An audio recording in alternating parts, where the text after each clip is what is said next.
beer that I chose is from Goose Island Brewing in Chicago. It's called Sophie. It is a Saison style that has a little bit of wild fermentation to it, so it's got a little bit of funkiness, but it is light, very wine-like, effervescent. So it's kind of like champagne, and I kind of pictured people at this soiree drinking champagne in flutes or coupe glasses. And so I wanted something that was kind of champagne-like. No, that's the wrong glass, Laura.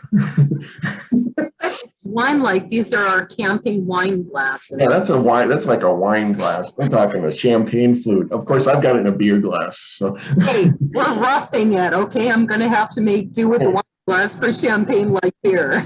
You probably wouldn't like this one, Laura, because it is very dry, very bitter, and a little bit funky. A little bit funky. Mm-hmm. I find it delightful. So, full disclosure, I'm actually drinking last night's wine that I didn't finish because we probably fell asleep in front of a movie. So what face would I have made had I been drinking Sophie? It wouldn't have been the IPA face, but it wouldn't have been the big multi-barrel-aged Imperial Stout face either. Just somewhere in between, huh? Yeah.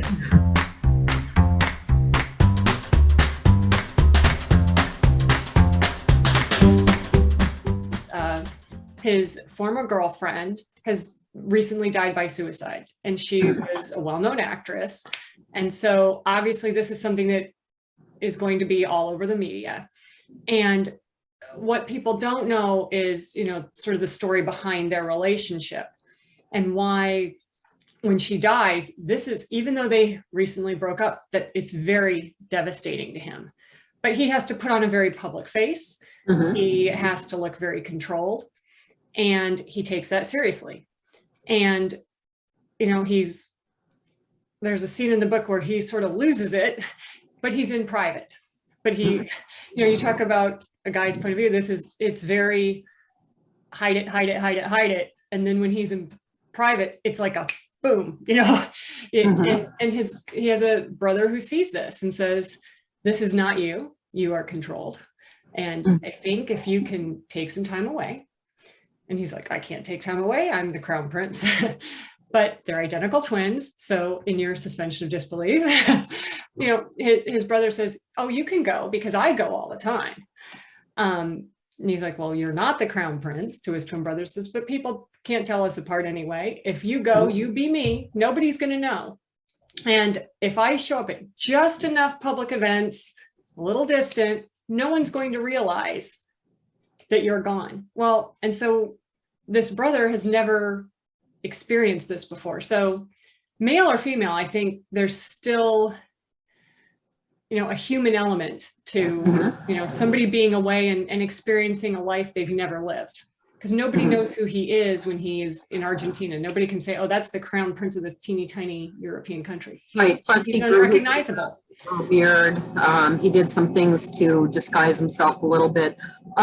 Enjoy that whole thing, and I happen to have identical twins, so I found it amusing. Again, I read the entire sample at Amazon, and so I got to see this whole thing where they're discussing, yes, we look alike, most people can't tell us apart, and yet the voice is different.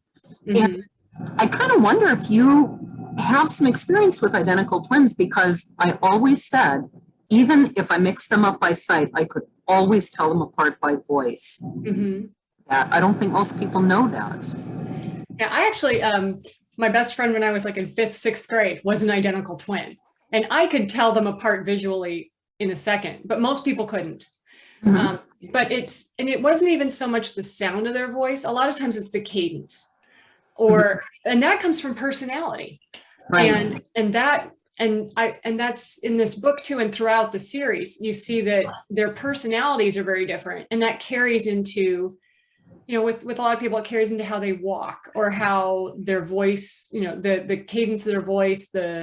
Some people speak faster than others, so they can imitate each other, but it's a hard thing to do. It doesn't come naturally. It doesn't always come naturally. And a lot of people have asked me, because my books are a time travel story where it's two identical men who switch places in time.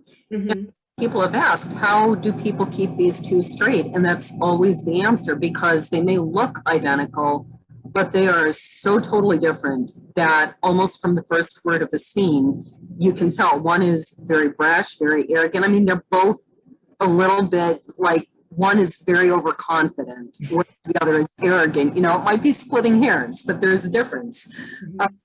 So that is one of the things that I really brought out too, is that personality, voice, the manner of carrying yourself, and that they can pull it off if they really need to and want to.